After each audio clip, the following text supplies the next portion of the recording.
Hey guys, and welcome back to Weekly Kaiju Reviews, and today we have three figures. They're all 4-inch miniature figures, and they are from the Ultraman Heroes series. Now, the Ultraman Heroes series is basically packs of two figures, and both figures in the set are obviously 4 inches tall, and they come in sets of two, based on fights from the films and the show, that kind of thing. And we have three of them here today because I don't have them in their packs. I didn't get them in their packs. They all came separately as parts of other eBay lots. But I finally found out what they're all from, so I wanted to just review them all together because, I don't have the packs to review them. So the figures we have today are Ultraman Saga, Ultraman Belial, and Bemular. The Saga figure comes from a pack that was Saga and Hyper Zeton. Belial comes from a pack which was Ultraman Zero versus Belial, and I don't know which pack the Bemular figure comes from, but I know he's from that range. So we're going to jump into it, and we're going to look at the sculpting of all of them first, then the paint job of all of them, then do some scaling for all of them, and that kind of thing. So let's jump straight in to look at some sculpting. So first of all, Ultraman Saga. Now this figure came from a 2011 Ultraman Heroes pack with Hyper Zeton. And yeah, he's pretty cool. He's a nice little thing. If we just take a look at his head here, if he'll focus. He's got a really interesting face. Now, Saga was always one of the more interesting looking Ultras anyway, because of how bizarre he looked. And he was actually a fusion of three Ultras. Zero, and I cannot recall the other two, unfortunately. As far as I'm aware, Saga only made one appearance in a movie. So I don't really remember much about him outside of that film, to be honest. But anyway, let's talk about sculpting. So his face, he's got the usual sort of noseless face of an Ultra, but he's got this crazy like crown of horns and parts of his head that have spiked upwards, that kind of thing. His dorsal fin thing that all the Ultras seem to have has done the same thing. It's gone all spiky and crazy. His whole body is actually really interesting. He's very crystalline in his shape. So look, on his chest here you can see the color timer bursting through the sort of crystal form there, which is pretty interesting. And the sort of subtle crystal design carries on. Now, it's not as detailed as maybe it could be, but no, it gets the job done. You can see all the lines of detailing here. Which we'll talk a little bit more about in the paint job. But no, in terms of its actual sculpting detail, the sculpt is very nice on it.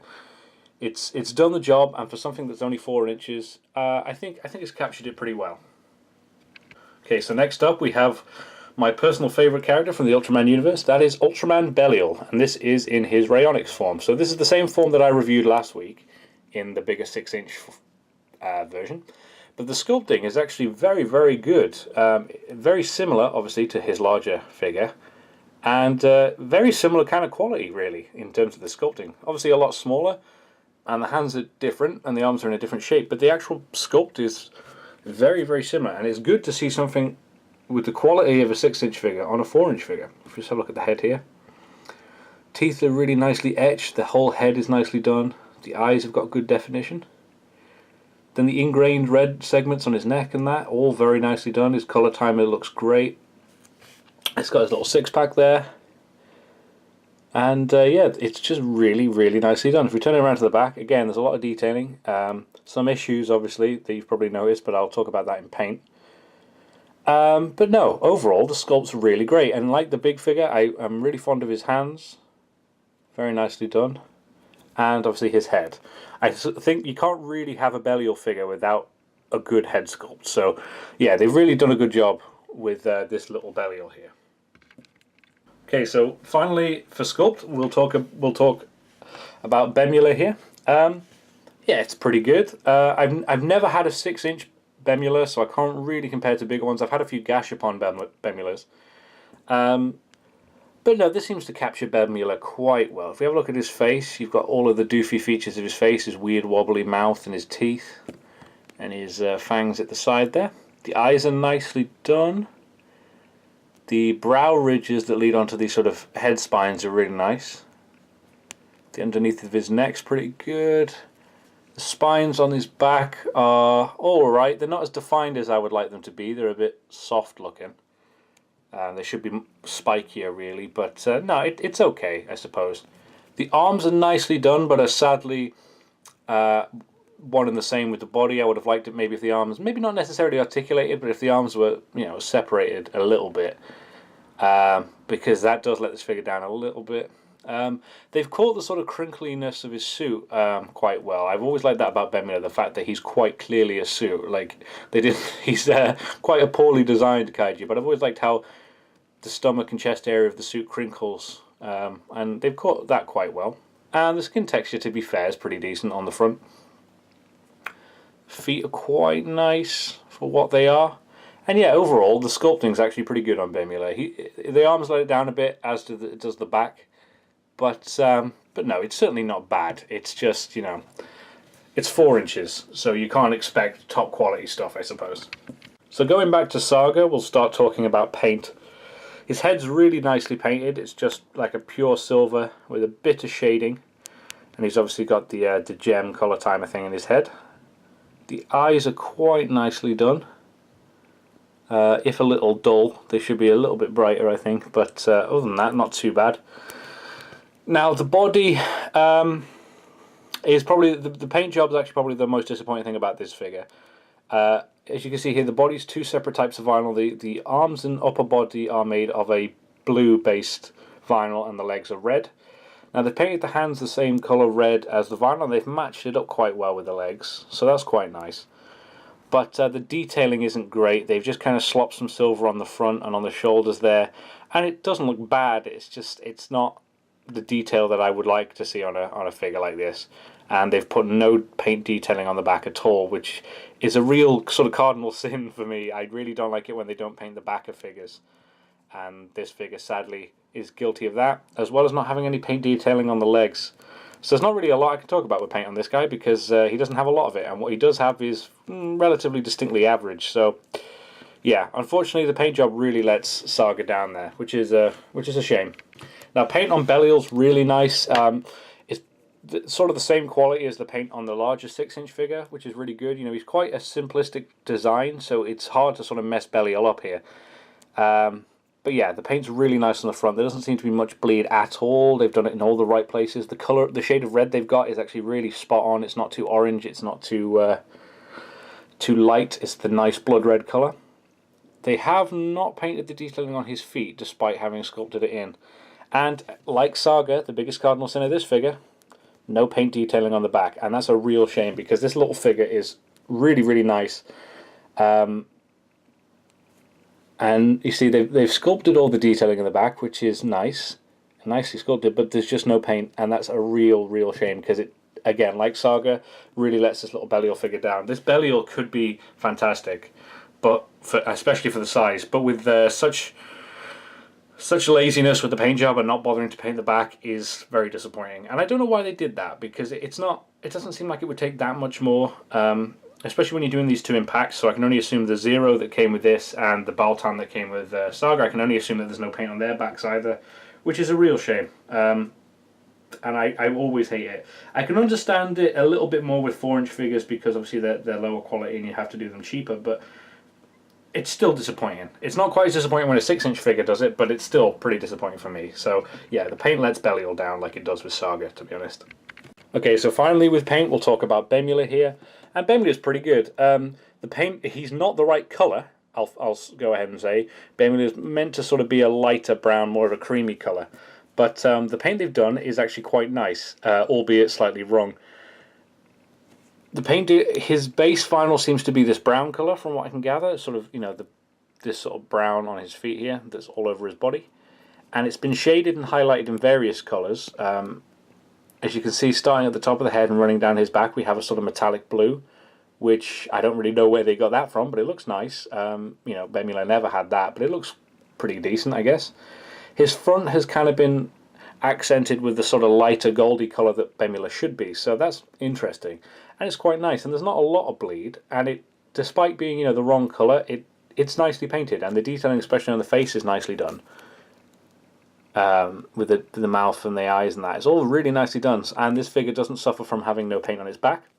So yeah, out of the 3 of them, Bemular's paint job is probably the most pleasing, simply because they haven't fucked anything up with it really, other than his base color. But it still looks nice. They haven't, left any paint out where they should have been, all that kind of thing. So yeah, Bemular's paint job, pretty damn good. Okay, I'm going to talk about articulation with all of them really quickly. The Belial and Saga have standard ultra articulation, so 360 degrees at the waist and 360 degrees at each arm. Just put Saga down there. I'll show you with Belial as well. 360 degrees with both arms and 360 degree waist. Belial and Saga's articulation is very smooth. It's not too stiff and it's not too loose, so that's a plus. Bemular has 2 points of articulation in his neck, which is 360 degrees, and in his tail there, which is 360 degrees. So in terms of articulation, for the two Ultras, it's good. It's the same as 6-inch Ultra articulation, so that's sort of pleasing, I suppose. Bemular, I've never seen a 6-inch Bemular, so I wouldn't know what the articulations is like on them. It's decent enough, I suppose, for what it is. I wouldn't have expected any leg articulation from Bemular, but I would have liked maybe articulated arms. That was probably the only thing that I would say would improve this figure's articulation. Now, packs of these, in terms of pricing, the actual double packs that these figures come in tend to go for around 12 quid. I've noticed on eBay, well, $12, so a little bit less in pounds, but yeah, around $12. I'd say probably 12 quid as well. These all cost me less in theory because these were all sort of parts of bigger lots. The Belial came with a 6-inch Megalon. The Bemular came with the 6-inch Belial, actually, and I can't remember where the Saga came from. But they all came mixed in with sort of job lots of figures. And they're all quite nice what they are. I've looked around, you can find these 4-inch figures individually for around 4 or 5 quid on eBay if you dig deep enough. So if you want them individually, yeah, 4 or 5 quid's decent enough, I suppose, for one. And 12 quid's pretty good for two. So if you can find them, especially in box and that, go ahead, go for it.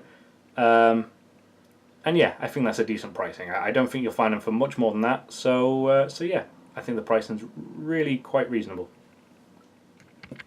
Now for scaling, I'm going to use the normal two figures I use for this kind of thing, simply because they are sort of perpetually at the front of the shelf, so they're the best examples to get. They're obviously the two more common Ultra ranges. First of all, we've got the Spark Dolls, which are 5 inches. So if we just stand the Spark Dolls here, you can see how they stack up there. Belial and Bemular might be slightly under 4 inches, but Saga stands at 4 inches. So you can see here that King is 5. And then just as another size comparison, here's one of the more common Ultra Kaiju ranges. Here's the Ultra Monster Gomez that we've looked at. And he stands 6 inches, so you can see the height difference here. If we just move these two for a second and use Saga to represent them, that's sort of the bracket there. So we've got 4 inches for these figures, 5 for the Spark Dolls, and 6 for the Ultra Monsters. So they won't fit in with any of your other figures really, other than figures of their own size, like other ones from this kind of range. But again, as I always say, if you don't mind scaling, if you're not trying to fit things together, then there's not a problem. But if you do want to fit them in with other things and other ranges, they're not really going to, unless you fit them in with maybe the Trendmasters figures of Godzilla. But yeah, otherwise they're not really going to scale up very well.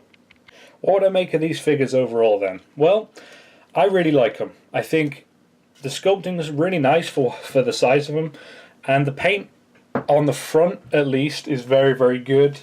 It really lets it down with no paint on the back, but if you don't mind that, then fine. The price-wise for the packs of these, really great.